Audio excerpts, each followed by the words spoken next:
Welcome to the Rise to the Challenge podcast. Join me today. He's an entrepreneur, speaker, four-time Paralympic medalist, and four-time world champion for Team USA. It's Lex Gillette. How are you doing today, Lex?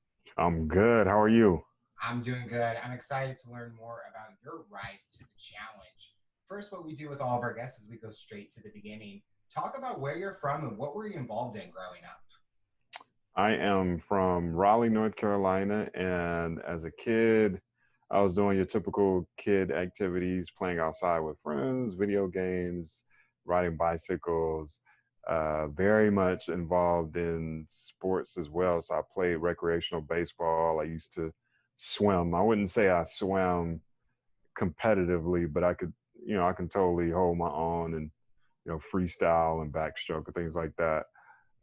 Hit a few cannonballs every now and then too.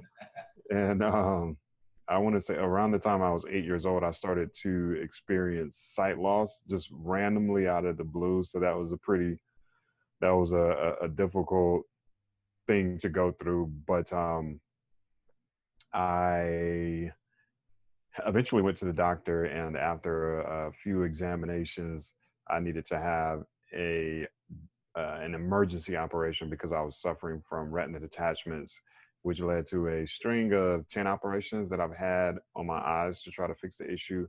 They were all unsuccessful. After the last one, doctors said there was nothing else they could do, and they said I would eventually become blind. From there, it was go home, go through my normal routine, go to sleep at night, wake up the next morning, and each day you see a little less of what you do the day before until one day you wake up and you're not able to make out much of anything.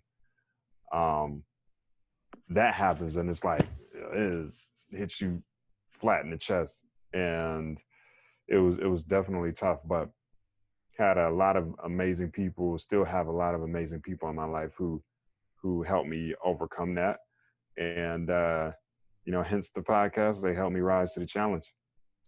When you were going through that with each day a little bit less and less you were able to see, did it kind of hurt your mindset, or were you kind of like, I have to make what's best of the situation and keep living my life the way I want to live it? I think there was a couple things. Number one, that being so young is it's already difficult, right? Because you're already in this space where you're growing, you're developing, and you're trying to figure out life as a young child. So each day is different.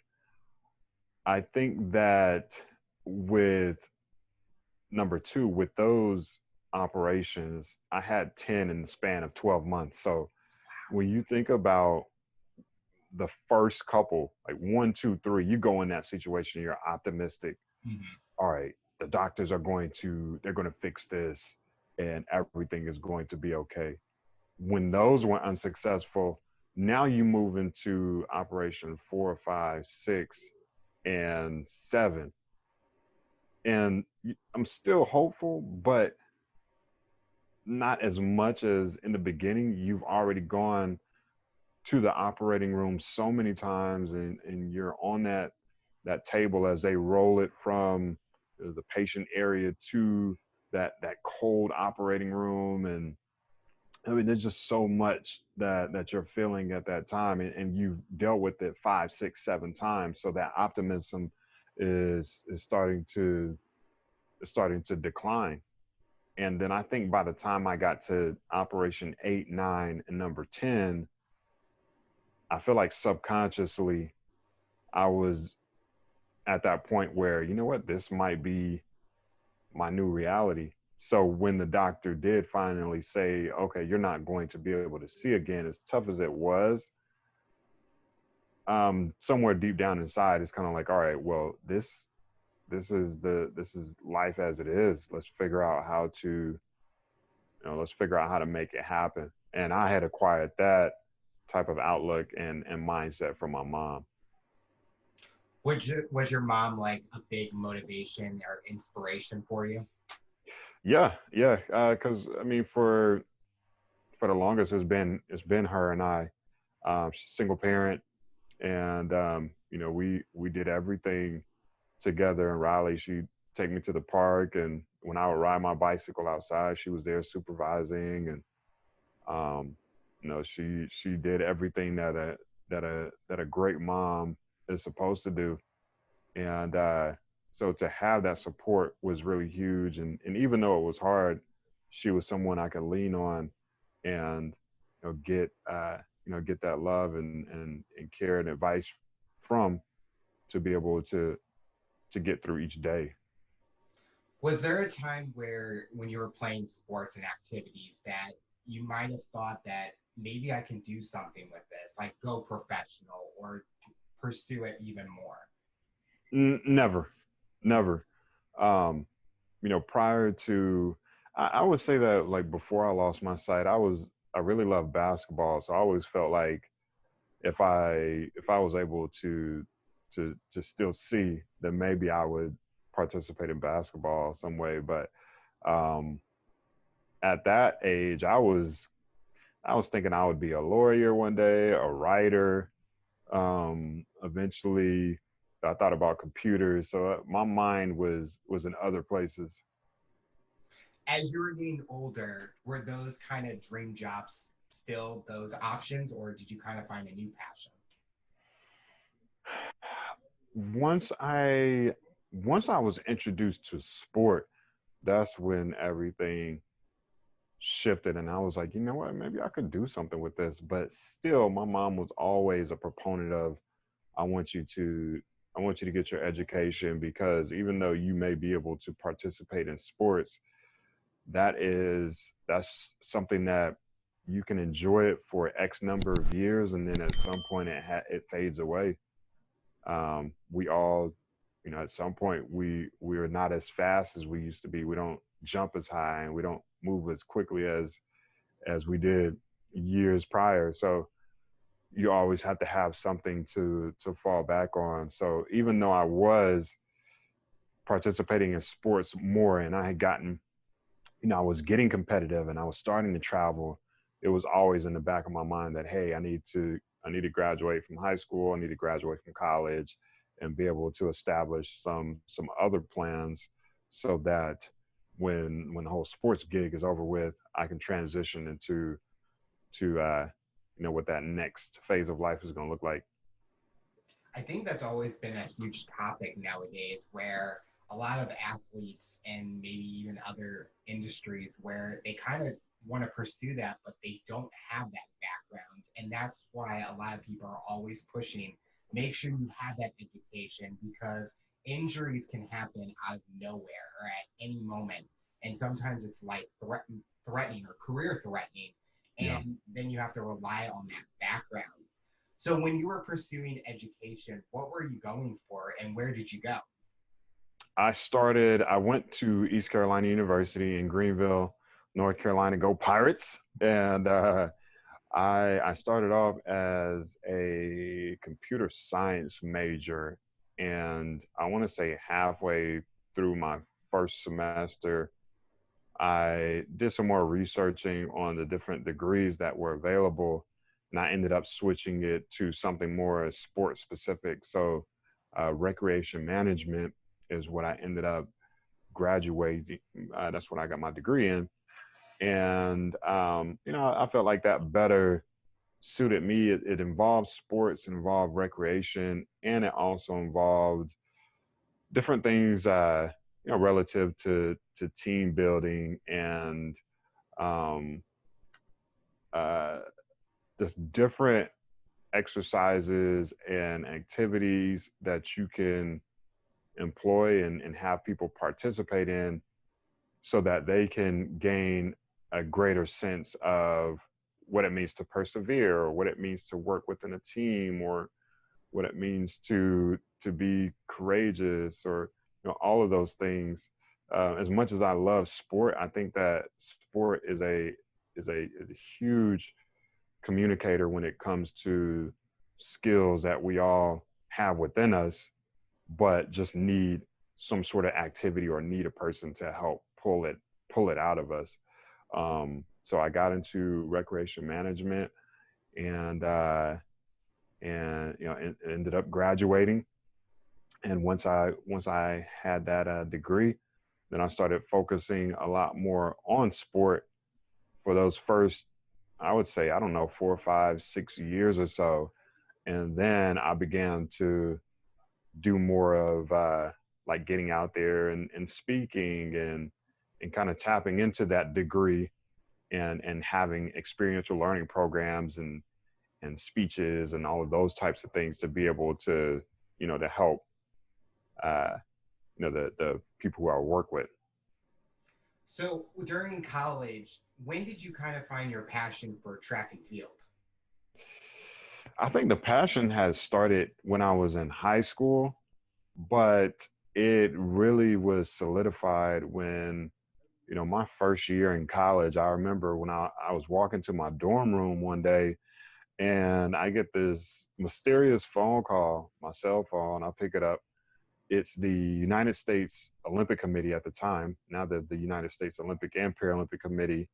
But the United States Olympic Committee had called me and they were saying how they had been watching my results and, you're doing really awesome, blah, blah, blah, blah, blah. We're pleased to let you know that you are a part of the national team. Your results that you've been getting in your competitions are, they're grounds for you making the national team. And so that was a really exciting phone call that I had received and had to fill out some paperwork. And I'll never forget that walk to my dorm room because it was so exciting. And from there, I continued to train and compete. And my sophomore year, the fall semester, is when I went to my very first Paralympic Games. And once I was able to go through that experience, to walk inside of the stadium, to compete against other high caliber athletes around the globe, to be connected with other teammates from the United States of America who were extremely talented, to just to travel and be competing in front of thousands of people, that was something that you can't even really put it into words. And once I had gotten that experience, I said, man, you know what, this is me. This is what I want to do for a while. So looking to your left, you have the your jersey. How important was it to representing the United States during like the World Championship or the Paralympics? It has a lot of meaning because you train for 365 days a year to have this opportunity to compete at this one moment in time.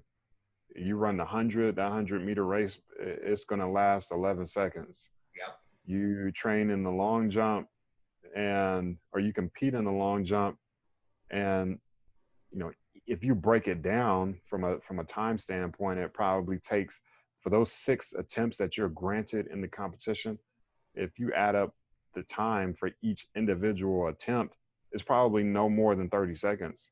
So for you to put in hours and hours and hours of training to be able to have this one moment in time, to be able to put that jersey on, it definitely means a lot. And then from me, a lot of times I think about growing up and losing my sight and having to go through that that that that storm, if you will, and how many people it took to help me to see my potential, how many programs and tools and resources that it took to help shift my mindset. I think about all of those things, and to stand on that podium each time, it's like, wow, everything that we did growing up helped to propel me to this point. When you were getting those medals, was there always maybe someone that you were looking at in the crowd? Like, was your family there and you're like, I was doing it for you and everyone in America? Or did you kind of have that, I'm proud of who I am and what I was able to accomplish also? Yeah, I definitely think a lot of it is you're proud of yourself, and you're proud of your ability to be disciplined, to stay focused, to go after a singular goal and to achieve that goal. I think that as we traverse through life, whatever it is that we participate in, um, I think that we should certainly tap into that discipline and be focused and envision whatever that goal is. And when you achieve it, yeah, I think that you earn the right to be able to, to feel good about yourself and to celebrate that. Now, there's certainly a healthy dose of that, and there's an unhealthy dose that people have, which can take you into like that. Okay, you got too much pride, your ego, and you're all of those, you're cocky, whatever, arrogance. Um, but I do think that that's the beauty of life, to be able to set a course, to achieve it, and to sit back and relish in that for a few minutes.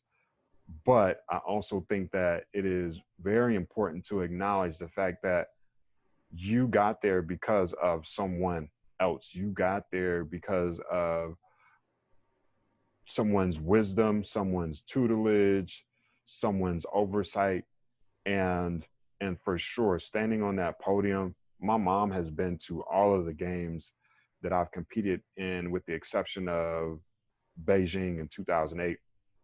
She's been to all of the other games and the competitions that she hasn't attended.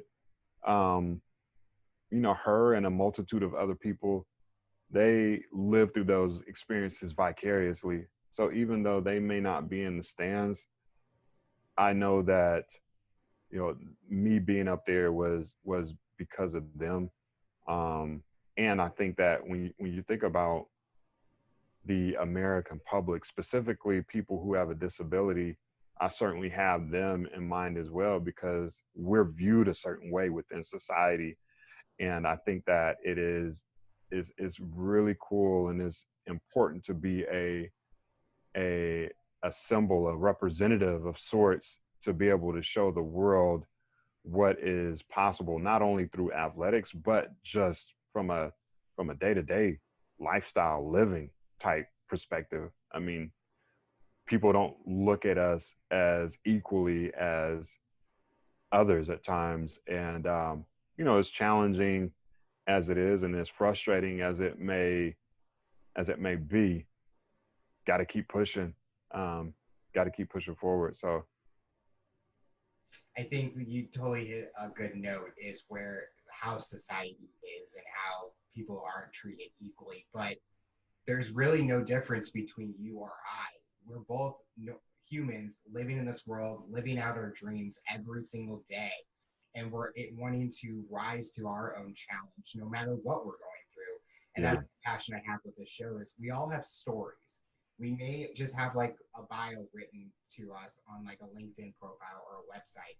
But when we talk, we're able to dig down deep and learn more about each other and yeah, share to the world the challenges that we've struggled and how we didn't let that stop us. We're here yeah. today to show that everyone can get through any situation that they have. Absolutely. That is totally true.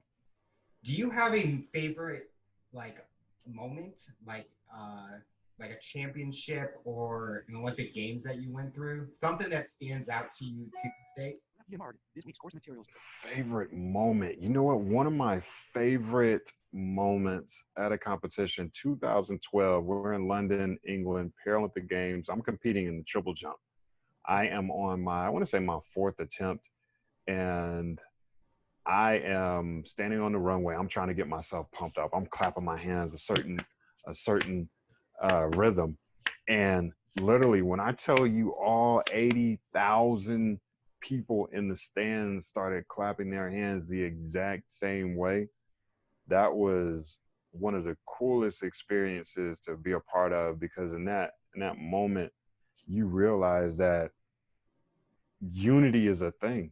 Mm. Like, for us to all be connected in some capacity, that is a real thing, and there's power in that. And as soon as I was ready to go for my attempt, I kind of turned to the crowd and I gave them can I get some silence? And everyone just silence covered the land.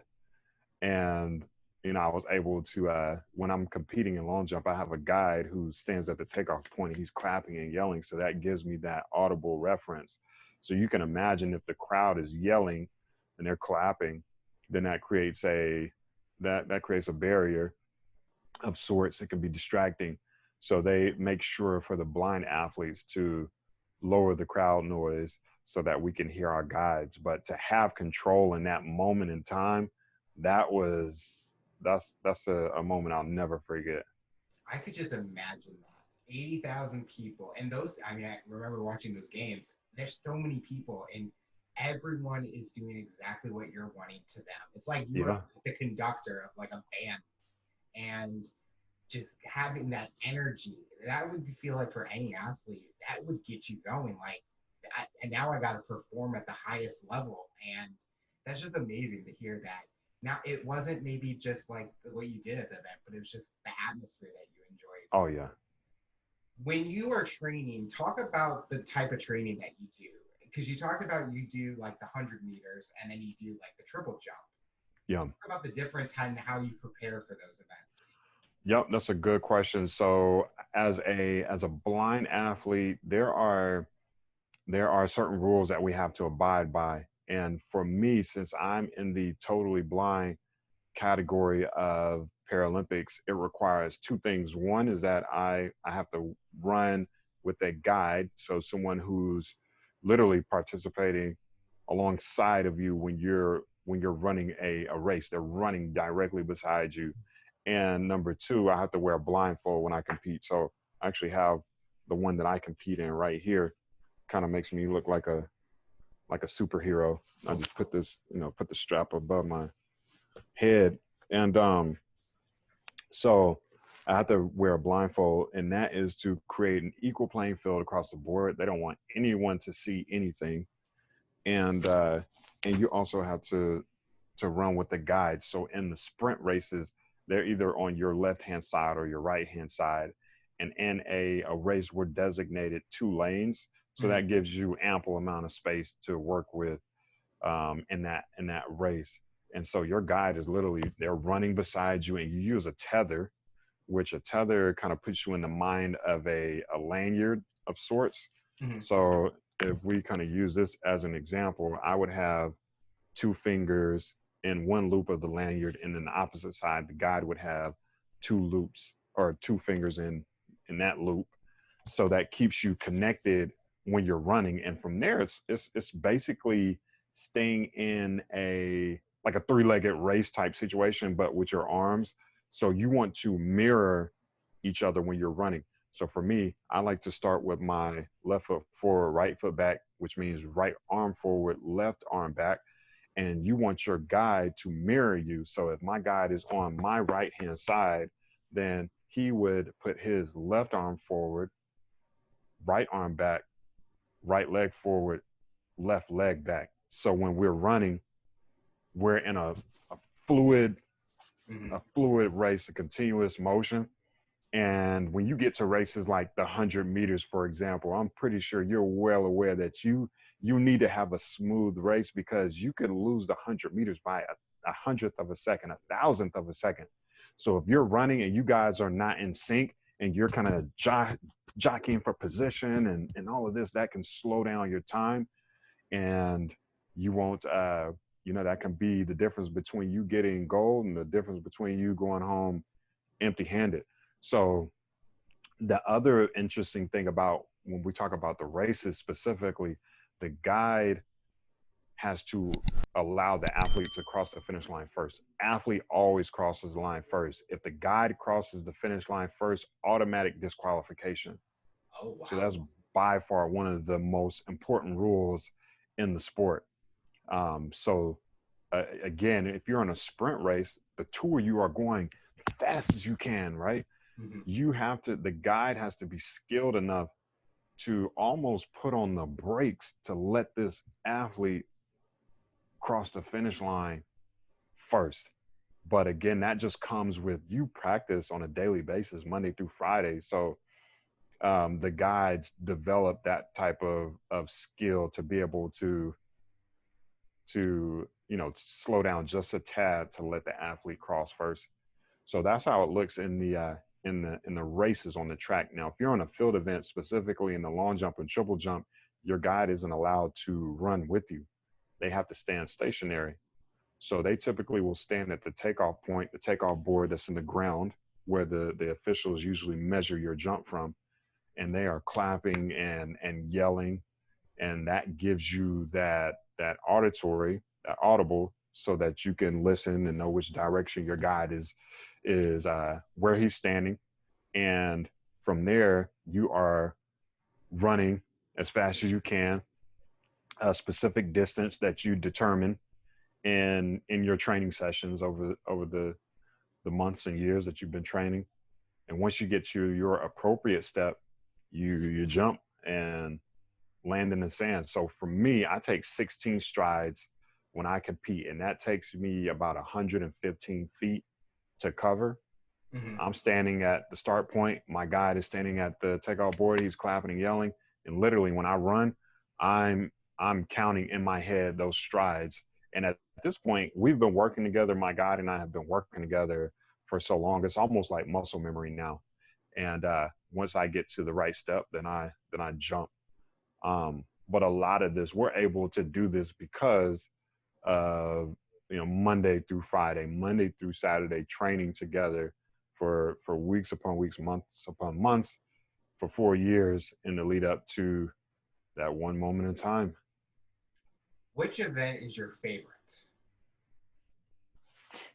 Long jump is my favorite. That's what I started. Mhm. That's the very first event that I started in, and it's yeah, I love it. Are you still competing today? Like, is your goal? Well, was probably going to be the 2020 games, but now since it's postponed, or are you trying to take it easy after a amazing career? You know what? I just started training um last week. I got into the weight room last week, so I'm pretty sore right now. But yes, the goal is to go to Tokyo and get a gold in Tokyo.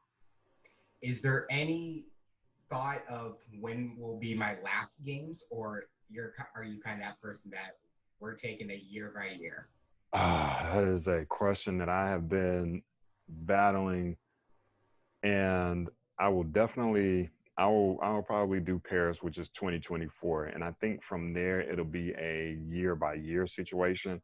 In the perfect world, I think that I would love to compete in 2028, because that's going to be in Los Angeles, and it'll be a really good curtain call to end my career on American soil. Mm-hmm. But we'll just have to see how it all boils, how it all plays out. Mind you, I mean, I went to my first games when I was 19, and so I've literally been doing this for half of my life. Wow. So it's even though it is fun and it's enjoyable, and I get a lot of joy and satisfaction from it. Um, there comes a time where you just have to, you transition on to other things. So I'm gonna definitely go through Paris, which is, it's another 4 years, and we'll take it year by year after that. But if I can wrap it up in LA, that'll be a dream come true. Looking at so far with your career as an Olympic athlete and someone that represents Team USA, what's the biggest thing you've learned about yourself? The biggest thing that I've learned about myself, that's a very good question. I think that the the amount of internal strength that we all have. Um, I think that, of course, being able to get through the sight loss process, of course, that took a certain level of strength. But um, I think that, as you continue to grow and evolve, I think that we, on that journey, on that path of life, we acquire and and learn that we possess certain just certain skills that are useful to achieving our personal goals and aspirations. And no matter what deep dark place we may find ourselves, we have what it takes inside of us to be able to get out of those things. And if you don't feel like you do, one of the symbolic things of the relationship that an athlete and guide has in the Paralympics is that we're always connected. And when we're connected, we're able to do amazing things on the track and in the field. But as soon as we lose that connection, as soon as, let's say, that tether you may be holding, if it breaks, or if someone loses loses grip of one side, or if you're in the long jump and your guide is clapping and yelling, but for whatever reason the crowd is interfering with your ability to hear them, now you're losing connection and you're not able to compete and do what you need to do as an athlete. And so when you look at us as human beings, it's a similar thing. We have what it takes inside of us to do amazing, phenomenal, prolific things, but in doing so, we need connection as well, to be able to pull that strength, that internal strength out of us. But when you don't have that connection to people who genuinely want to see you do well, people who love you, who care for you, who want to see you be successful in whatever arena of life that you're navigating through, not having that connection is going to have you in a difficult spot. So I know I pointed out I pointed out a couple of things, but I think that for sure I've learned that we all have a ton of strength, but to really capitalize on that and to tap into that, we need that human connection. I think that's in any situation, even in the business side or working, kind of having that human connection with coworkers, being able to work as a team. And you mentioned earlier when you were studying with recreational management and the idea of what sports teaches you, you talked about the whole teamwork and being able to, you have that trust in your guide, because if they make a mistake or something happens, it takes away from those moments in a quick instant. So human connection, everyone can use that For nowadays. sure. And even when you're with your friends, family, being able to have that bond with them, and everyone finds their inner strength. And that's what's great about the way that we all live and the path that we take, is you kind of find something new about yourself that you're good at. I think when I was in college, I found a passion in event planning. And I'm like, I've never planned an event, but somehow it became a strength of mine. And nowadays I'm getting asked, hey, can you look at this event proposal? And I'm like, sure. I mean, I don't know what I did, but somehow I did something good with it. Yeah. Yeah. No, and I think that you talk about how we all need connection. I think that we've seen it within the pandemic.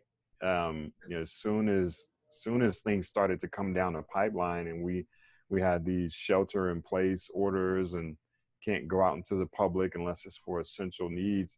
Now you're literally like, oh man, I'm stuck in the house. And some people may be stuck with their families. Some people may have their job, and some people may not have their job, unfortunately. But at the end of the day, the biggest thing is maintaining the connection with those are who are your supporters, who are your cheerleaders, who are the people who love you and have that genuine care for you. Because again, when you find yourself in these ruts and these difficult spaces in life, those are the people who can, when you connect with them, they in a lot of ways make you forget about your shortcomings or things that you may have believed were your shortcomings. They make you forget about these challenging times in life. And I always like to say, for someone like me who's been blind since I was 8 years old, the people who I connect with, um, it is almost like when I when we're latched on, when we're truly connected, they make me forget that I'm blind. It's almost like I can see through the visual acuity that they lend to me. And in a lot of ways, I feel like that's, there's some reciprocity there as well, because they're able to see clearly as well. So um, we definitely need that connection, because it elevates us to spaces that we may not have previously believed that we could reach. I totally agree. Talk about in between the championships and Olympic Games, you've had a lot of opportunities as brand ambassadors for companies and being a keynote speaker. Talk about what have you learned about doing those opportunities? The biggest thing I learned about those is that it's all about the people who you are. It's all about the audiences. It's all about the people who you are working with. And I point that out because when I had first gotten thrown into speaking, I was so shy, and I was I was still dealing with some insecurities, I believed, at that time, specifically surrounding blindness, and wondering if people were looking at me a certain way, wondering if people were actually getting something from what I was speaking about on stage, until I finally came to the point where, I don't know if it was a conversation that I had with someone, or if it just magically just snapped into my mind that, listen, at the end of the day, when you're on these stages, when you're asked to be a part of these promos or these commercials or these sponsor deals or whatever, if you are changing at least one person's perception, their mindset, their thinking, if you're helping them to, kind of get off of the sidelines and get into the game of life, then your job is achieved. And so that really helped me out a lot.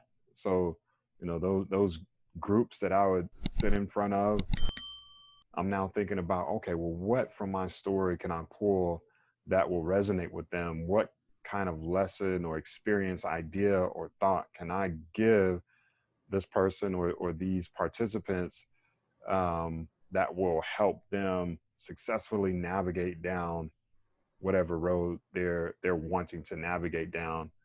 And once that energy shifted, that thought process shifted, then it made the job not seem like a job. It's not a job in my head. It's a lot of fun to be able to connect with people, and I think it's huge, because I remember what it was like to be in that space, to be in that rut.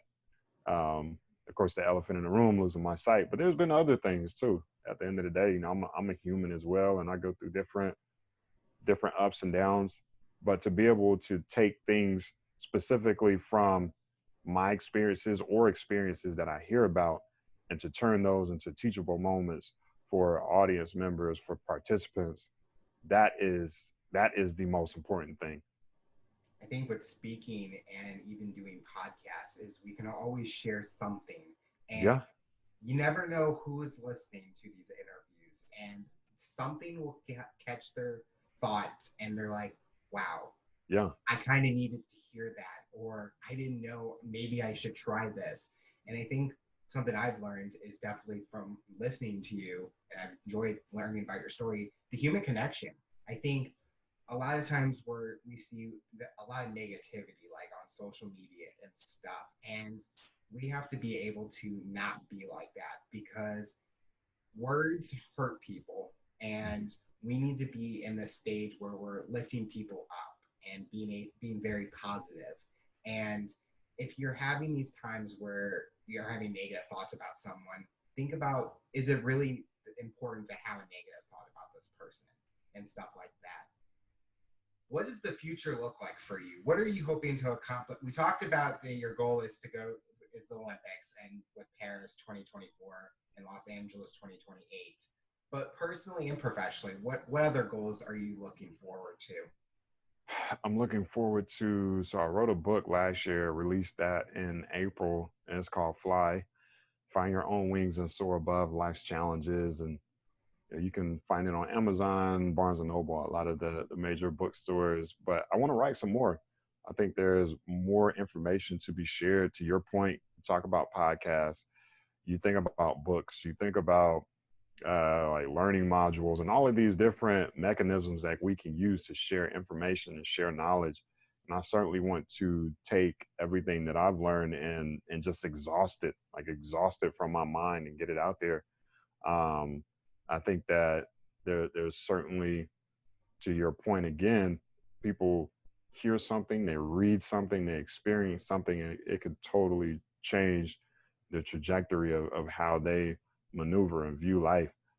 I want to incorporate some like more like music type stuff into my speeches as well. So I'm in the process of trying to figure out like a hybrid type of situation where I'm speaking, but then also incorporating some singing and maybe some instrumentation in there as well. So that's going to be exciting to work on, and just continuing to build my business and to invest my time and participate in things that bring me joy from a charitable standpoint, and really just trying to just enjoying life as much as I can. I'm in Southern San Diego, or Southern California. I'm in San Diego, so to have this great weather, man, you got to get out there and enjoy it. So I'm just trying to have a good life.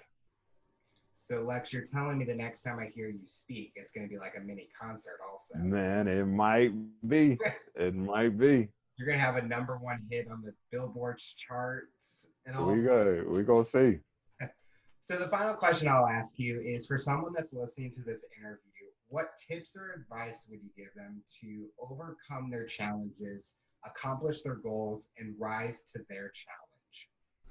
I think that a lot of it for me, it really surrounds the idea of vision. And that is the one thing that really connected me back to the rest of the world. When I had lost my sight, it was, I'm not able to see. So I felt isolated. I felt disconnected from everyone else. But the one thing that brought me back, the one thing that helped me see that, you know what, you're going to be good, is this idea of vision. Because everything that has been created, everything that will be created, it always starts from a vision. You see it within yourself, within your mind, within others, before it can transform into reality.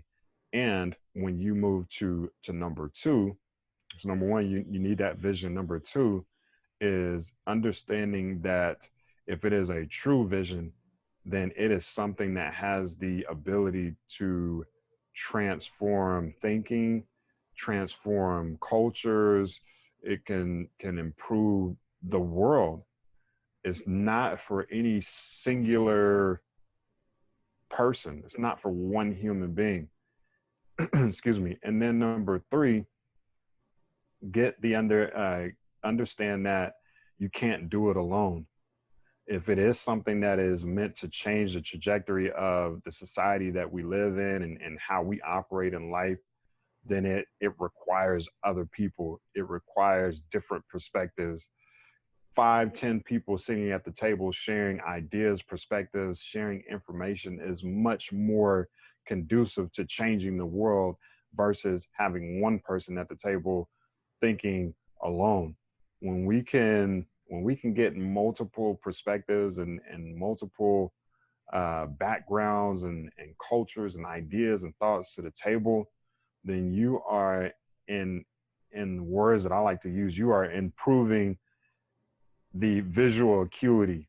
You are improving how much we can see and how much we're able to, who we can be. And then lastly, number four, understand that you got to have the plan and the steps, because those are the specific items, the specific things that are going to help you bring that vision into fruition. And it doesn't have to be these monster steps, these monster goals. Obviously, you're going to have that huge vision, which you see for the future, but you need smaller goals. You need those short-term opportunities so that you can achieve those on a daily basis, a weekly basis, a monthly basis, so that you can see that you're making progress. And when we're seeing progress, we're seeing that we're moving forward, that keeps us motivated. It keeps us inspired to keep pushing forward.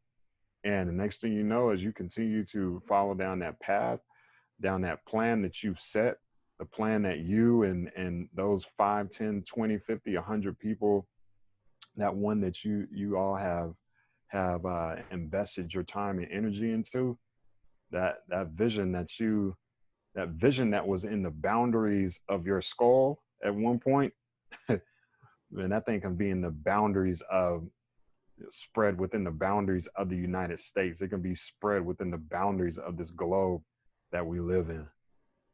Lex, those are all great advice. And I think a lot of people listening to this will definitely learn a lot in how they maybe look into what they're doing nowadays. But Lex, I want to thank you so much for coming on the show and talking about your rise to the challenge. We definitely have learned so much about your journey and what we can learn about ourselves. And we're excited to see what the future looks like for you. I appreciate it. Thank you so much. And yes, for everyone listening, you have what it takes to rise to the challenge.